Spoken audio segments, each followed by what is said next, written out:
du collectif de Ligue des Sœurs. On a décidé de faire ensemble une collecte et bâtir un système de support pour ces réfugiés syriens.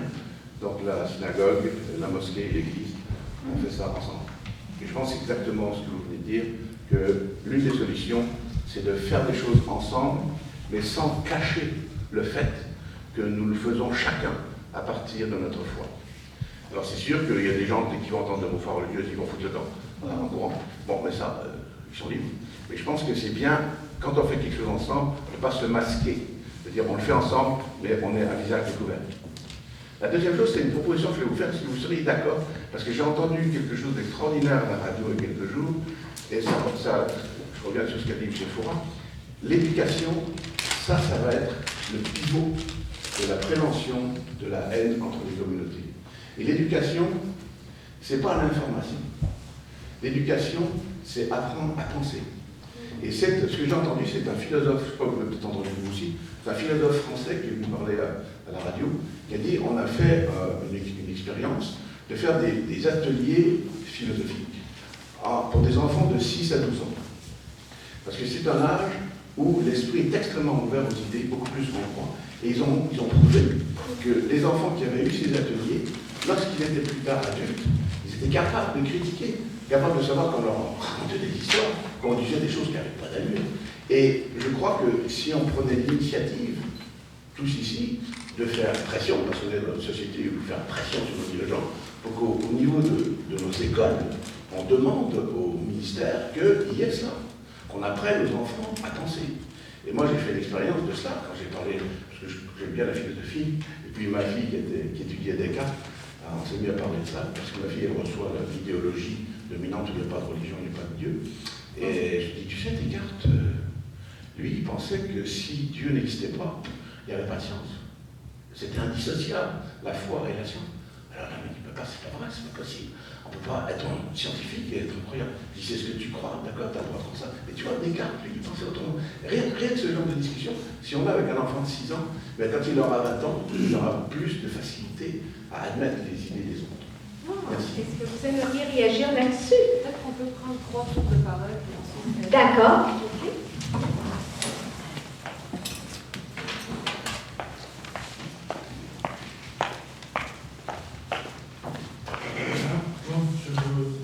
D'abord, remercier chacun de vous parce que c'est très intéressant. Moi, j'aurais une question, j'en aurais beaucoup, parce que c'est vaste, tout ça.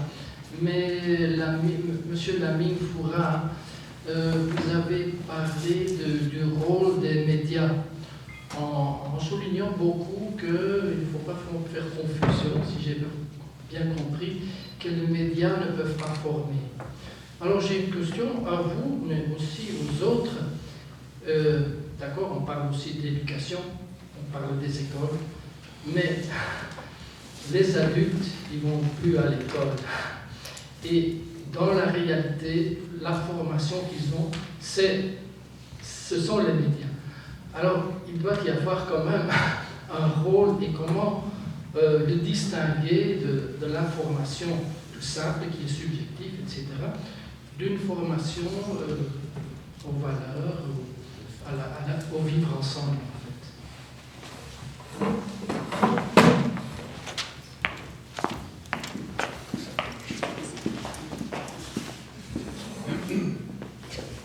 Alors, la question, encore une fois, pour M. Lamine. Vous avez parlé quand même, je vais juste introduire la question d'abord. Dans les réseaux sociaux, rien n'arrive au hasard. Et je pense que l'avenir des réseaux sociaux et l'apport des réseaux sociaux, et vous l'avez bien mentionné, a fait perdre un peu de pouvoir au quatrième pouvoir, qui est les médias. Et est-ce que vous pourriez juste aller un peu plus en détail, pratico-pratique, voir comment, comme groupe religieux, comme possibilité de vraiment pouvoir en bénéficier? J'imagine que là, on a glissé quelques mots, mais plus aller plus en détail là-dessus pour voir quelque chose de pratico-pratique, ou vous parler quelques expériences, s'il vous plaît. Merci.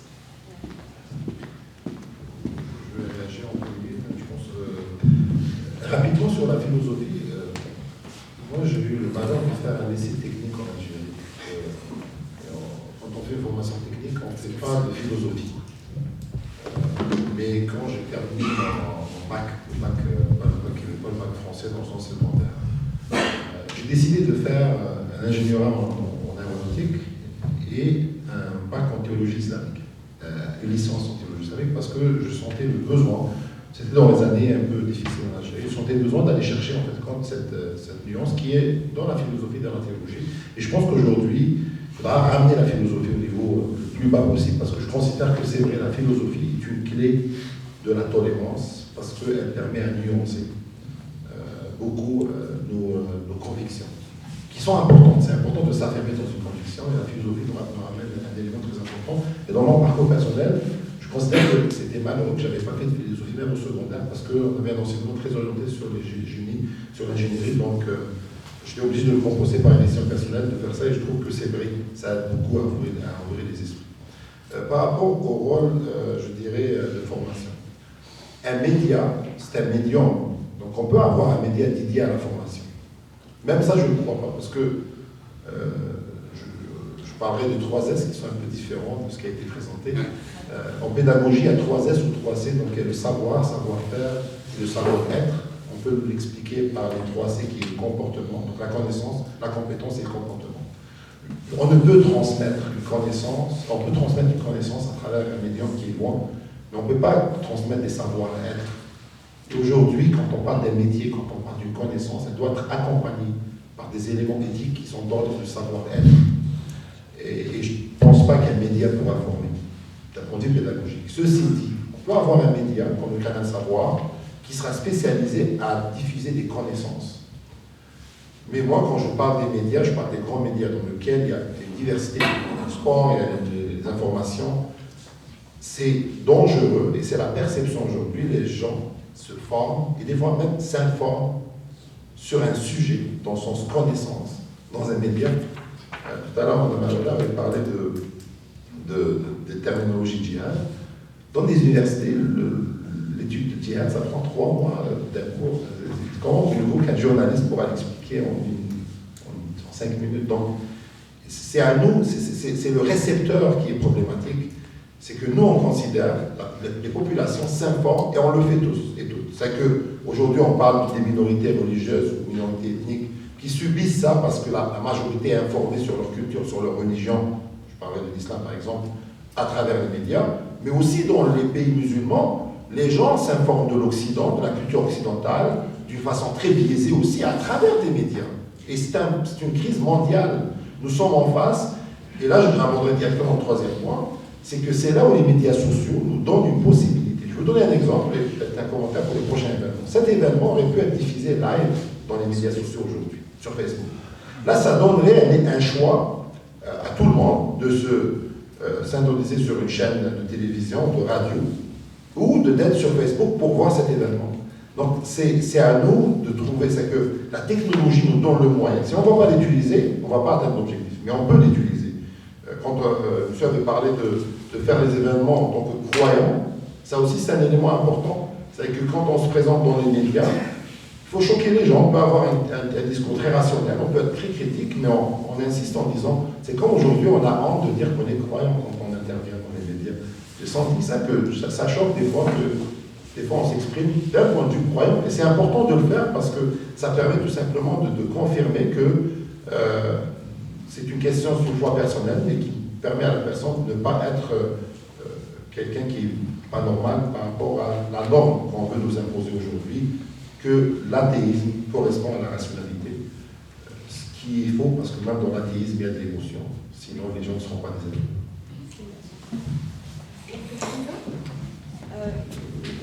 Toute petite réaction sur le rôle, sur le rôle pédagogique des médias.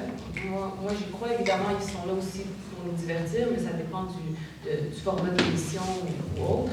Mais il y a un rôle pédagogique et comme n'importe quelle instance dans une société qui détient un aussi gros pouvoir, bien, cette instance-là a des responsabilités et elle a des comptes à rendre à la population. C'est pour ça que c'est notre devoir à nous d'exiger, d'être vigilants, d'observer ce qui se fait dans les médias et de ne pas accepter de recevoir une information qui est biaisée, une information qui est sensationnaliste. Donc on peut avoir ce pouvoir-là en restant vigilant puis en adressant des critiques, des plaintes quand on juge qu'il y a eu des dérapages. Donc il y a une responsabilité de pédagogie que les médias doivent assumer.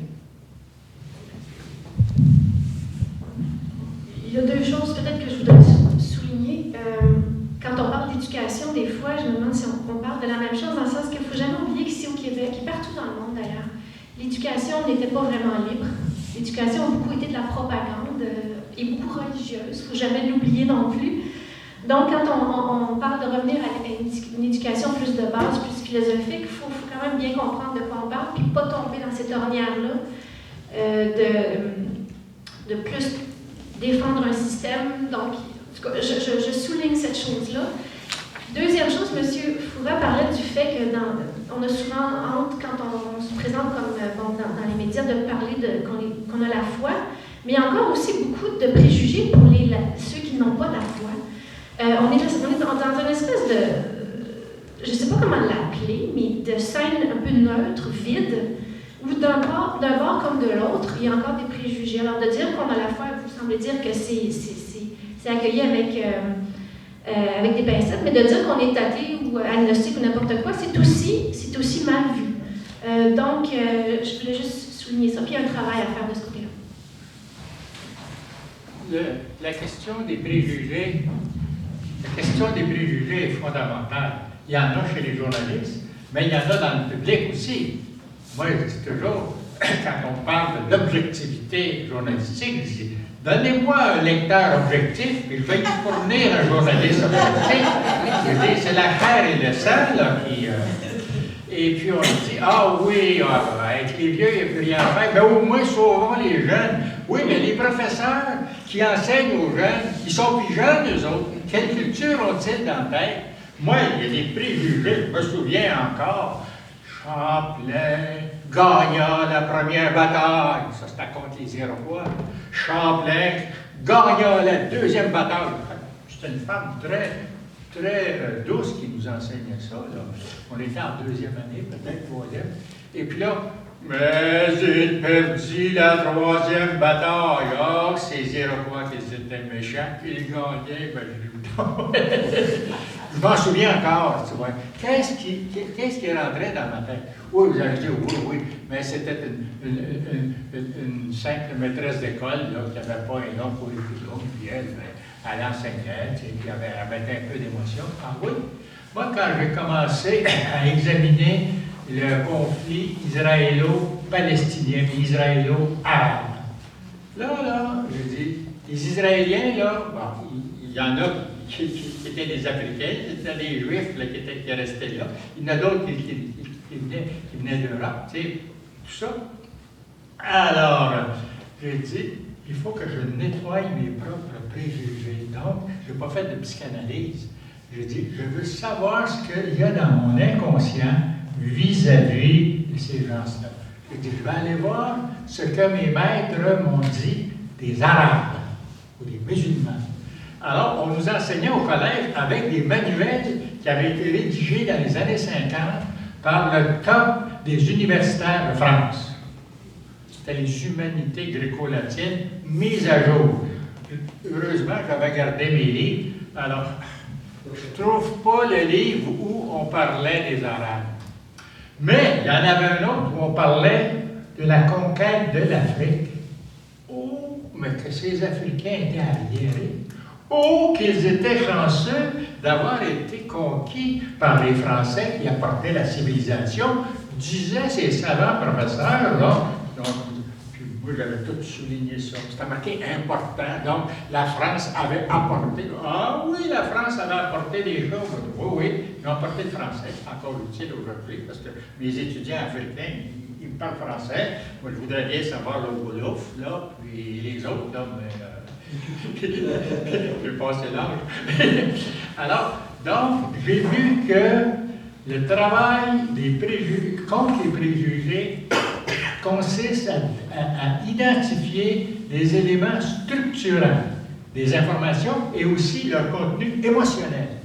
Et puis, alors moi, je veux dire, je ne vais pas me confesser de mes péchés, mais régulièrement, je refais mes dossiers et je dis, ah oui, moi j'ai toujours pensé ça. Moi je suis chanceux. Sur l'homosexualité, je vois encore le pauvre pape Il était diplômé en chimie. C'est une valeur qui n'avait pas été diplômé en sexologie et en biologie. Peut-être qu'il nous donnera Je tombe sur un livre, j'ai 22 ans, je tombe sur un livre qui est écrit par un bon chanoine, qui est aussi un médecin. Puis là, il défait tout le mythe qu'on a attribué à la Bible, puis qu'on retrouve non seulement dans les religions, qu'il y a des gens dangereux parce qu'ils défont la nature. La nature, c'est un homme, une femme, un bébé, bonjour. Là, deux gars ensemble, puis là, on n'osait pas parler de deux femmes ensemble. Oh, ça va être l'abomination, le sommet de l'abomination. Là, je lis tout ça, j'ai nettoyé cette filière-là, et aujourd'hui, c'est lui qui va faire la démonstration que l'homosexualité, là, c'est un accident, une erreur grave de la nature, ou une perversion que certains humains font. Non. Je vais écouter ces discours-là parce qu'on les entend en masse. Mais je vois que si on vient par bout de refaire l'histoire de l'évolution du vivant, là, je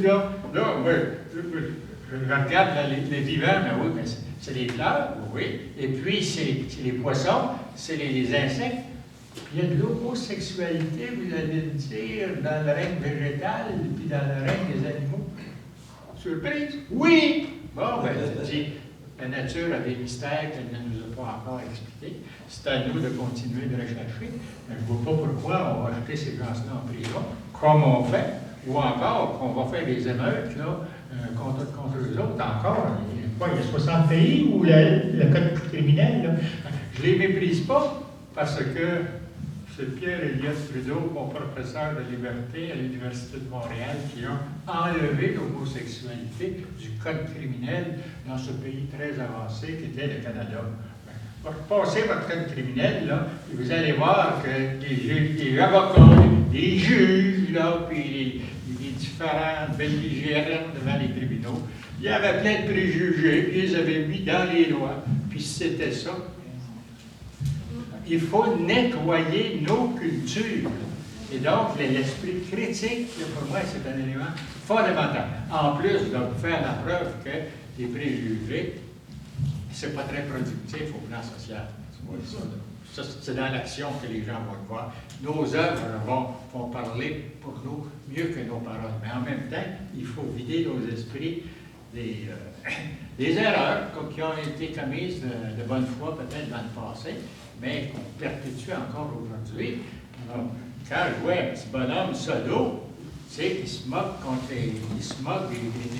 quelqu'un, tu sais, qui traite de fille un garçon, tu sais, qui est passé bagarreur, tu te dis, il est solo, puis il y a encore ces préjugés-là dans la tête. C'est pas sa mère qui lui a montré ça. Où ça? C'est dans la culture. Ça part d'une cour d'école à l'autre, ça part.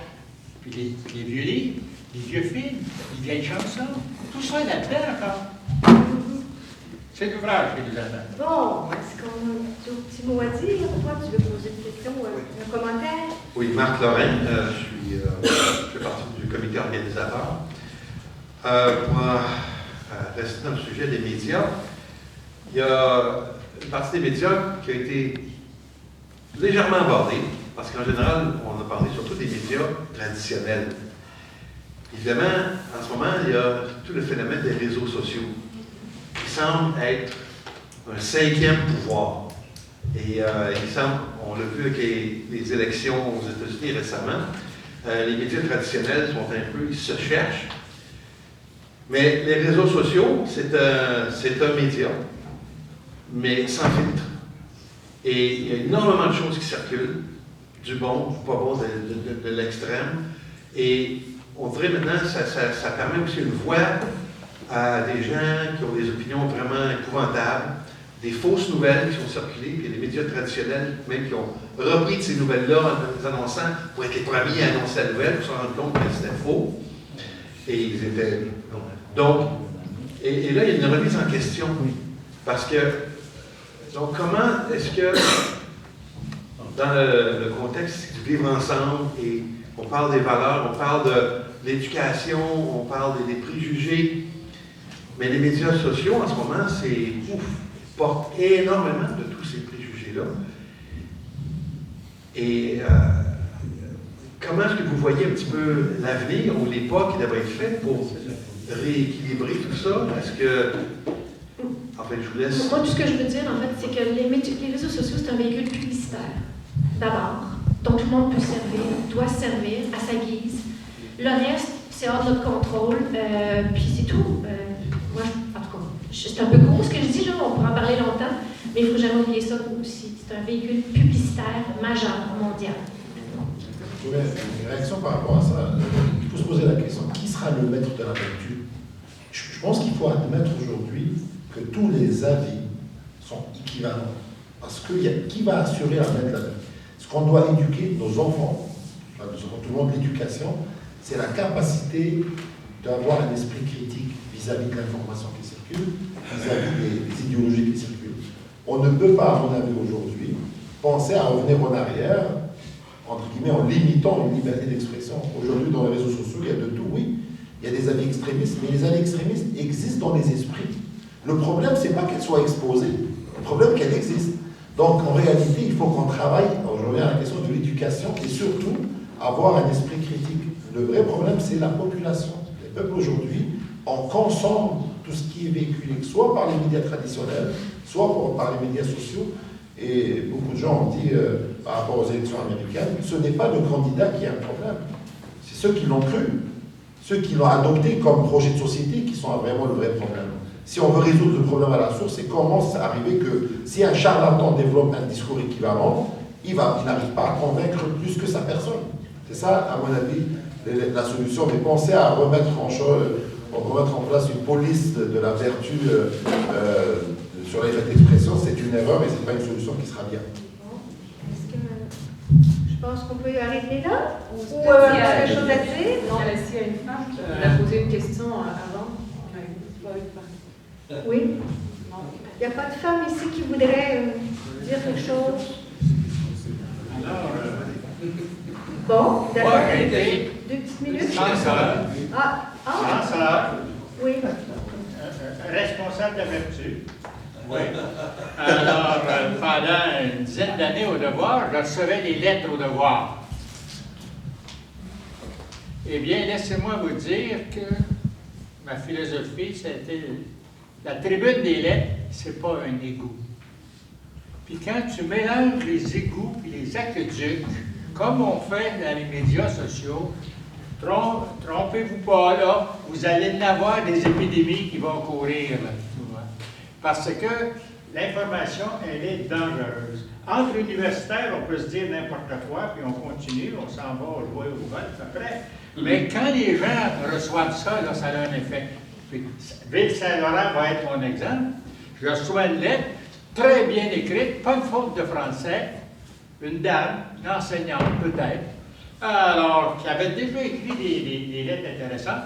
Là, elle dit, ben, il faut que les Québécois se réveillent, là. On laisse rentrer des Africains dans nos écoles. Vous savez que ces gens-là sont immunisés contre le sida, puis alors que nos enfants ne le sont pas. Je dis, hey, moi, je vais publier ça. Puis là, il y a des Africains, il y a des gens à la peau chocolat qui vont se faire sacrer des volets dans le cours d'école. Là, il y a des parents qui vont tirer leurs enfants. Oh! Non! C'est un bien mot. Celui qui dit au nom de la liberté d'expression, au feu, dans un cinéma bondé surtout d'enfants, comment est-ce qu'on appelle ça? Quelqu'un qui s'est prévalu de sa liberté d'expression? Non, on appelle ça un assassin. Et... Monsieur avait une question, là? Oui. Une dernière? Oui, une dernière question ou deux, je sais pas, mais courte.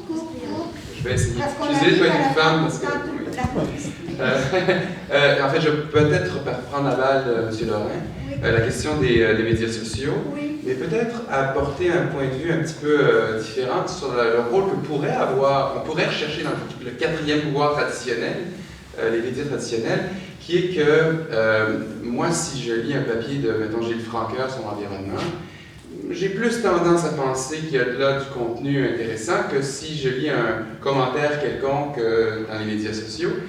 Personne ne peut être spécialiste de tout, et personne n'a le temps de tout vérifier non plus. C'est ça le problème. De telle sorte que la dernière campagne américaine a a mis à jour un phénomène que j'avais jamais réalisé à ce point-là, à quel point on a volontairement fabriqué des informations fausses, légèrement fausses, tendancieuses, et je dois dire d'un côté et de l'autre, peut-être plus d'un côté que de l'autre, mais si on fouille un peu, on se rend compte qu'il y a des choses qui sont sorties. Et à quelque part, il me semble que dans une fédération de journalistes, il y en a une au Québec, il y a là des gens qui, malgré ce que vous avez dit dans le psychote, que oui, probablement, on peut être d'accord avec vous, que les entreprises sont des entreprises qui sont là pour faire de l'argent, il y a des gens dans ces entreprises-là qui sont engagés parce qu'ils ont, eux, des convictions. Et il me semble qu'il y a là un angle d'attaque intéressant. J'aimerais ça qu'on exige des journalistes encore plus qu'on le fait. J'aimerais ça que le modèle des journalistes qui ont sorti le scandale du Watergate soit un modèle pour plus de journalistes qui ne sont pas là pour véhiculer leurs impressions et leurs humeurs d'âme, mais pour faire des recherches que moi, petit citoyen, qui essaie d'être informé. Je ne peux pas être un spécialiste des questions environnementales, de questions religieuses. C'est vrai, j'ai peut-être pas le temps de passer 3 mois à apprendre qu'est-ce qu'il y en est du djihad. Mais en revanche, j'aimerais ça que les journalistes, qui à un moment donné vont peut-être avoir à aborder cette question-là, eux aient l'honnêteté intellectuelle de dire ce qu'ils savent ou ce qu'ils ne savent pas, puis de le mettre dans un contexte. Et ça, c'est les médias, le 5e pouvoir, les médias sociaux, ne pourront jamais faire ça. Alors, il y a une place, il me semble, pour le 4e pouvoir. Mais tout est une question de temps. On ne donne pas de temps aux gens, aux spécialistes de... Je pense que je vais arrêter là parce qu'il faut arrêter. Hein? Non, c'est correct, mais c'est juste ça que je voulais dire. Je comprends. Puis, on est toujours pressé, puis... Complètement. Il faut bien Ben oui, alors on vous laisse... D'accord. Est-ce que vous êtes d'accord pour prendre une pause maintenant? Oui. D'accord. Vous avez du café. Vous avez aussi